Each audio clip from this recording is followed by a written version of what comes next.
सभी को मेरा नमस्कार।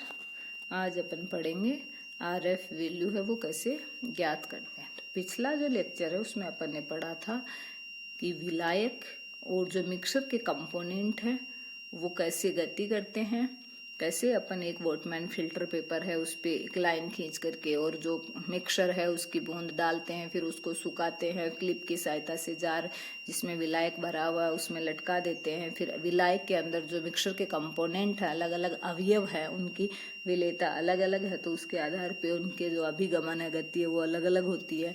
विलायक के साथ जो विलय के अणु है यानी जो कंपोनेंट है मिक्सर के, जो अलग अलग अवयव है, उनकी गति या उनकी गति किस पर निर्भर करती है। उनकी गति दो प्रकार की, एक तो उनके वेग को बढ़ाने वाले फोर्स और दूसरा उन जो कंपोनेंट है मिक्सर के जो कंपोनेंट है उन पे दो प्रकार के फोर्स काम करते हैं। एक फोर्स वो जो उनको ऊपर की तरफ गति करवाता है, दूसरा फोर्स जो उनकी गति को रोकता है। आज पढ़ेंगे इसी के तहत अपन पढ़ेंगे आगे। तो पढ़ो। पेपर जो क्रोमेटोग्राफी है वो प्रमुख रूप से क्या होती है, डिस्ट्रीब्यूशन लॉ पे आधारित है, वितरण प्रकार की होती है। इसमें थोड़ा बहुत अधिशोषण का भी क्या होता है, योगदान होता है। फिल्टर पेपर में कार्बोक्सिलिक समूह आदि की उपस्थिति के कारण कुछ मात्रा में अधिशोषण की क्षमता होती है। मिश्रण के विलयन की बूंद में से कोई अवयव फिल्टर पेपर के साथ अधिक मजबूती के साथ अधिशोषित होता है तो कोई क्या होगा, कम मजबूती के साथ। जो अवयव अधिक मजबूती के साथ अधिशोषित होगा वह विलायक के साथ फिल्टर पेपर पर ऊपर की ओर नहीं जा पाएगा। इसके विपरीत यानी क्या होगा कि जो मिक्सर है उसके जो कंपोनेंट है, अवयव है, वो अगर अधिशोषित हो रहे हैं उस फिल्टर पेपर के ऊपर, तो जो जितना ज्यादा अधिशोषित हो गया, एडजॉर्ब हो गया, वो ऊपर की तरफ गति किया, उसका अभिगमन क्या हो जाएगा, कम होगा। और जिसका एडजॉर्प्शन कम होगा उसका अभिगमन क्या होगा, अधिक होगा। तो ये क्या हो गया, एक विभेदी अभिगमन के सिद्धांत पे ये काम करता है। भाई ये एडजॉर्प्शन क्या है, अधिशोषण क्या है। किसी विलेन की एक बूंद को उपयुक्त विलायक में अपन ने डाला तो उस विलेन के विभिन्न अवयव भिन्न भिन्न गति से ऊपर चढ़ेंगे, और कौन सा अवयव किस विलायक में कितनी गति से ऊपर चढ़ेगा ये उसका एक क्या कैरेक्टरिस्टिक फीचर है, जिससे पदार्थों की पहचान एवं पृथक्करण दोनों ही संभव हो पाते हैं। विभिन्न प्रकार की जो क्रोमेटोग्राफी है उनमें प्रमुख रूप से दो परिघटनाओं पर यह आधारित है। पहला, दो प्रावस्थाओं में किस पदार्थ का वितरण और अधिशोषण, यानी जो मिक्सर है जिसका अपन सेपरेशन कर रहे हैं उसके जो कंपोनेंट है, और दूसरा जो विलायक ले रहे, एक फेज विलायक की है, दूसरी मिक्सर के जो कंपोनेंट की है, तो एक फेज का दूसरी फेज में वितरण और अधिशोषण पे ये क्रोमेटोग्राफी टेक्निक आधारित है। अधिकांश क्रोमेटोग्राफी पृथक्करण अधिशोषण के कारण ही संपन्न होते हैं।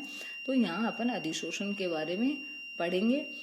अधिशोषण क्या है कि एक सतह दो प्रावस्थाओं को एक दूसरे से पृथक करती है। एक जो सरफेस है वो दो फेज को क्या करती है, अलग करती है। यदि किसी पदार्थ ए की सांद्रता पूरे द्रव्यमान की तुलना में किसी सतह पर अधिक हो तो उसे क्या कहा जाता है कि पदार्थ ए उस सतह पर अधिशोषित है।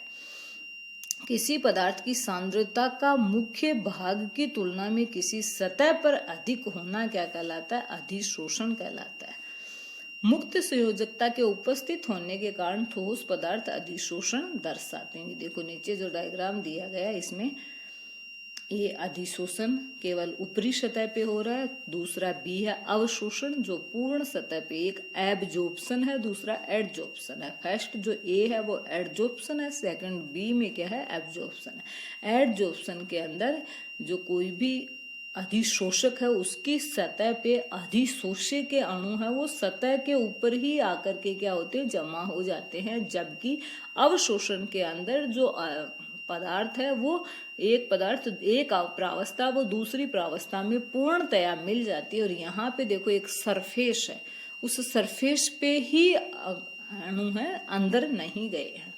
अधिशोषण की जो प्रक्रिया है वो अवशोषण से भिन्न है। किसी पदार्थ B द्वारा किसी पदार्थ A के अवशोषण का तात्पर्य है कि पदार्थ A पदार्थ B में समान रूप से क्या है, वितरित, जैसा B में है। इसके विपरीत पदार्थ B द्वारा किसी पदार्थ A का अधिशोषण वो अपने को ये दर्शाता है कि B की सतह पर A की सांद्रता अन्य द्रव्यमान की सांद्रता से क्या है, अधिक है। अब है एडजॉर्प्शन के एग्जाम्पल। स्पंज जल को क्या करता है, अवशोषित करता है। स्पंज को अपन पानी में डालेंगे तो स्पंज पानी को क्या करता है, अवशोषित करता है। पानी उस स्पंज के अंदर तक चला जाता है, जबकि अमोनिया व कई उत्कृष्ट जो गैसें हैं वो चारकोल द्वारा क्या होती है, अधिशोषित होती है। वो सिर्फ उसकी सतह पे ही अधिशोषित होती है, अंदर नहीं जाती है। इस प्रकार निर्जलीय कैल्शियम क्लोराइड जल वाष्प को क्या करता है, अवशोषित करता है। जो निर्जलीय कैल्शियम क्लोराइड है वो जल की वाष्प को अवशोषित करता है, जबकि सिलिका जेल के द्वारा वाष्प का क्या किया जाता है, अधिशोषण किया जाता है। कभी कभी ऐसा भी होता है कि एक ही पदार्थ दूसरे पदार्थ का एक साथ अवशोषण और अधिशोषण करता है। ऐसी स्थिति को हम क्या कहते हैं, शोषण कहते हैं। अधिशोषण भी हो रहा है और अवशोषण भी हो रहा है, उस कंडीशन को क्या कहते हैं, शोषण। ये देखो, ये डायग्राम जो 4 नंबर का, इसमें शोषण पूर्ण पदार्थ के साथ साथ सतह पर भी हो रहा है। पूर्ण पदार्थ के अंदर भी हो रहा है और सतह पर भी हो रहा है। तो यहाँ अवशोषण भी हो रहा है और अधिशोषण भी हो रहा है, एब्जॉर्प्शन भी हो रहा है और एडजॉर्प्शन भी हो रहा है। यदि चारकोल को हाइड्रोजन गैस के संपर्क में लाया जाए तो सबसे पहले हाइड्रोजन गैस चारकोल की सतह पर संघनित होकर के अधिशोषित हो जाती है। कुछ समय बाद धीरे धीरे हाइड्रोजन गैस चारकोल की भीतरी सतह में विस्तृत होती जाती है और एक ठोस विलयन सा बनाती जाती है। अब यह गैस चारकोल द्वारा अवशोषित होती जाती है। इस प्रकार अवशोषण और अधिशोषण की प्रक्रिया एक साथ संपन्न हुई है। अतः हम ये कह सकते हैं कि चारकोल के द्वारा हाइड्रोजन गैस का शोषण हुआ है। जो पदार्थ अधिशोषण करता है उसे क्या कहते हैं, अधिशोषक कहते हैं, और जो अधिशोषित होता है उसे क्या कहते हैं, अधिशोषी। अधिशोषक को प्रयुक्त किए जाने वाले किसी पदार्थ के साथ क्रिया नहीं करनी चाहिए। कि अधिशोषण जो है वो इस सिद्धांत पे आधारित है कि जो अधिशोषक के रूप में काम में आने वाला जो पदार्थ है वो उसके ऊपर जो भी पदार्थ अधिशोषित हो रहे हैं उनके साथ उसकी क्रिया नहीं होनी चाहिए। जहां तक हो सके अधिशोषक है वो क्या होना चाहिए, रंगहीन ही होना चाहिए, अथवा उसका ऐसा रंग होना चाहिए जो क्रोमेटोग्राम के रंग पहचानने में बाधक ना हो। जहां तक हो सके अधिशोषक उस विलायक में पूर्णतः अविलय होना चाहिए जिसमें उसे प्रयुक्त करना। जिस विलायक में अपन अधिशोषक का प्रयोग कर रहे हैं उस विलायक में अधिशोषक का वो पूर्णतः क्या होना चाहिए, अविलय होना चाहिए। उसमें उत्प्रेरकीय गुण नहीं होने चाहिए। उसमें ऐसे गुण नहीं होने चाहिए कि वह पदार्थ है उसके विघटन को उत्प्रेरित कर दे। प्रायोगिक परिस्थितियों में अधिशोषक के भौतिक और रासायनिक गुणों में कोई परिवर्तन नहीं होना चाहिए। अधिशोषक है वो पर्याप्त चूर्ण अवस्था में होना चाहिए, क्योंकि उससे उसका जो सरफेस एरिया है वो क्या हो जाता है, इंक्रीज हो जाता है, और अधिशोषण की जो कैपेसिटी है वो भी इंक्रीज हो जाती है, जिससे मिश्रण के विभिन्न अवयवों के पृथक्करण की पट्टियां स्पष्ट रूप से अलग अलग हो सके। लेकिन वह इतना महीन चूर्ण भी नहीं होना चाहिए कि विलयन का उसमें से अभिगमन ही अवरुद्ध हो जाए। सामान्य अधिशोषक जो पदार्थ हैं वो अधिकांशतः ऑक्साइड, हाइड्रोक्साइड और लवण होते हैं।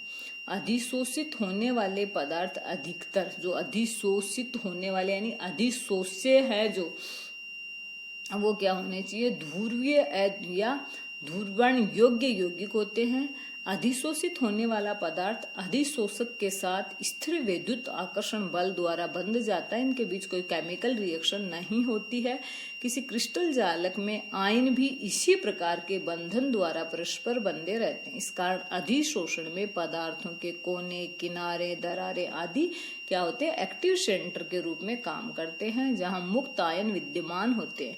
इस कारण किसी पदार्थ का अधिशोषण जो सक्रियता है उसकी कठोरता के माप के अनुरूप होती है, क्योंकि पदार्थ की कठोरता उसके जालक बलों के अनुरूप होती है।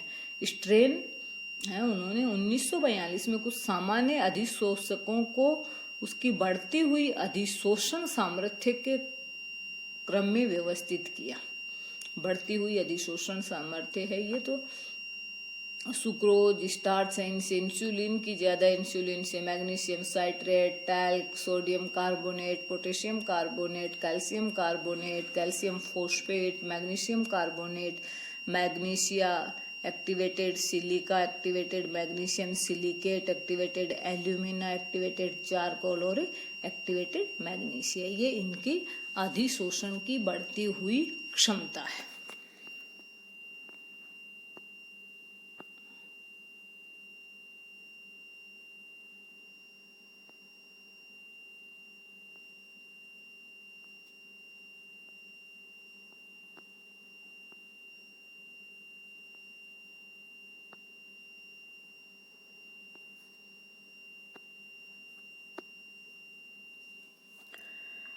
ये जो क्रम है उसके नीचे के भाग में स्थित पदार्थ है उनको क्या कहेंगे, स्ट्रॉन्ग एडजोर्बेंट, यानी बढ़ती हुई क्षमता के क्रम में अपन ने व्यवस्थित किया है। तो जो ऊपर वाले हैं वो वीक एडजोर्बेंट है और जो सबसे नीचे वाले हैं वो स्ट्रॉन्ग एडजोर्बेंट है।